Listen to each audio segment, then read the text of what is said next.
Disparition mystérieuse. La fillette de 8 ans, enlevée par les génies du village. Dans un petit village reculé, entouré de collines brumeuses, vivait une famille modeste, les Durand. La famille était composée de Luc, un père travailleur, Sophie, une mère aimante, et leur fille de 8 ans, Élise. Ils vivaient dans une vieille ferme à l'orée du village, une vie paisible et sans histoire. Mais tout changea un soir d'automne, quand Élise disparut sans laisser de traces. C'était un soir comme les autres. Élise était sortie jouer dans le jardin avant le dîner, comme elle le faisait souvent. Ses parents, plongés dans leurs occupations, ne remarquèrent pas tout de suite son absence. Ce n'est que lorsque Sophie appela Élise pour venir à table et qu'elle ne répondit pas, que la panique commença à monter. Le jardin était désert et il n'y avait aucune trace de leur petite fille. Luc et Sophie cherchèrent partout. Ils parcoururent les champs derrière la maison, appelèrent son nom dans le vent qui soufflait froidement à travers la vallée. Mais Élise ne répondit jamais. La nuit était tombée et l'obscurité enveloppait le village, ne laissant derrière elle que le silence pesant de l'inquiétude. Le lendemain matin, les villageois s'organisèrent pour fouiller les environs. La police fut appelée et des recherches intensives furent lancées. Les collines environnantes, les forêts denses, les rivières, tout fut passé au peigne fin, mais il n'y avait aucune trace de la petite fille. Pas un vêtement, pas un indice, comme si elle s'était volatilisée. Ce qui rendait la disparition d'Élise encore plus mystérieuse, c'étaient les témoignages des voisins. Certains avaient revu Élise jouer, d'autres l'avaient aperçue près de la colline à l'est du village, un endroit considéré comme étrange, presque interdit. On racontait des histoires anciennes sur cette colline, des légendes de disparitions et d'apparitions inexplicables, mais personne n'y prêtait vraiment attention. Après tout, ce n'était maintenant que des contes pour effrayer les enfants.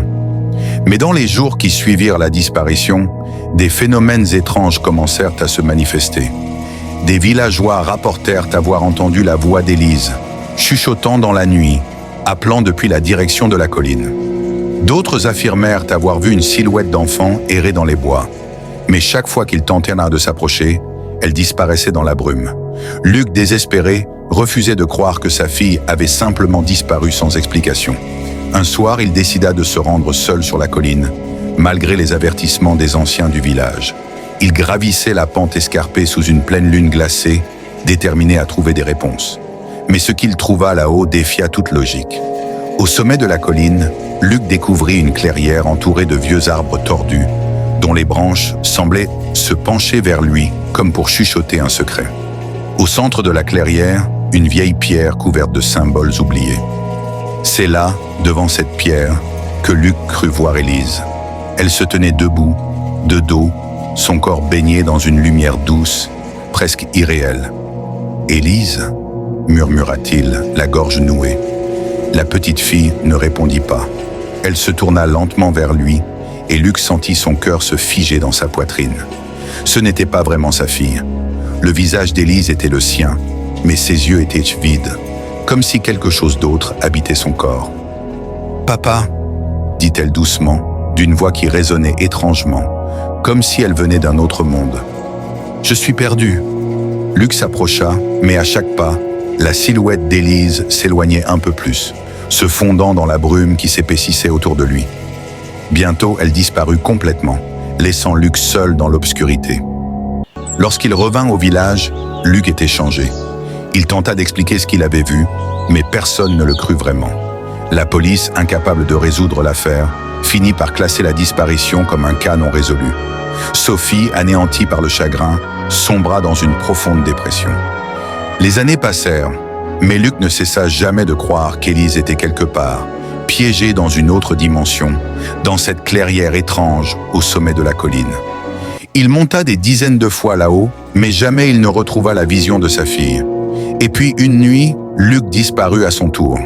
On retrouva ses affaires près de la colline, mais lui, comme Élise, semblait s'être évaporé dans la brume. Aujourd'hui, la colline est évitée par tous.